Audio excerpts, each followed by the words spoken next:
Am I my brother's keeper? Heaven Letter number 4562. May 22, 2013. The usual advice is, hands off. You don't bother someone who sees differently from you. What is his business is his business. The fact that he may cut his grass too short, water his garden too much or not enough, all this is not your concern. According to your frame of mind, he may eat the wrong foods and stay up too late or sleep too late.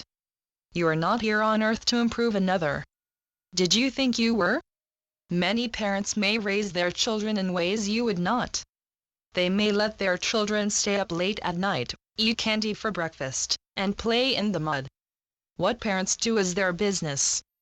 When horse and buggy was the fashionable mode of service, there was a moral question: if you see a man beating his horse, do you intervene?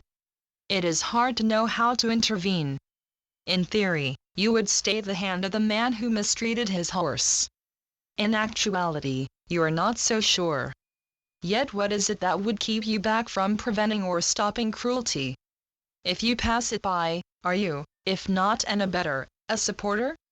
And so is it with mothers and fathers and their children. Where is the line that you do not pass, and where is the line that you cross when you see mistreatment or what simply may be just a different way of bringing up a child? When must you let your voice be heard? You don't want to be a busybody. You don't want to falsely accuse, and yet, there are certain situations where in all good conscience, you do not know how to keep silent and yet are not certain that you are to object either. You have also heard stories of children being seriously injured physically, and yet, the emotional damage is serious enough to put you in a quandary. In theory, you may strongly feel that it is not for anyone to interfere in another family's life. Or it is not for you to. Perhaps someone else can. Perhaps someone else will. You tell yourself that the long and the short of it is that under difficult or even cruel circumstances, children overcome their upbringing, and yet, you are not sure that this is cause for your keeping still. On the other hand, what if you are mistaken? You would never want to falsely accuse anyone. Yet, there are times when you must speak up, when you must defend those who cannot defend themselves. Maybe once in a lifetime. Maybe more. Maybe it will also be a kindness for the one who is so troubled that he or she is unkind when the parent's role is to love and uphold. You are not looking for such opportunities, yet, when they thrust themselves before you, you cannot say that you are not your brother's keeper. Never do you want to get anyone in trouble.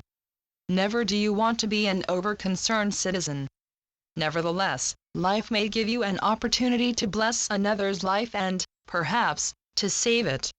Yes, I, who allow only bodies to die, value the saving of a life and upliftment of lives. It is a little service to give, to raise another's spirits and to give someone a chance that it is yours to give. This may seem like a predicament to you, yet a predicament is when you don't know what to do. Perhaps we are talking now about a situation when you may know something is yours to do whether you want to do it or not. www.heavenletters.org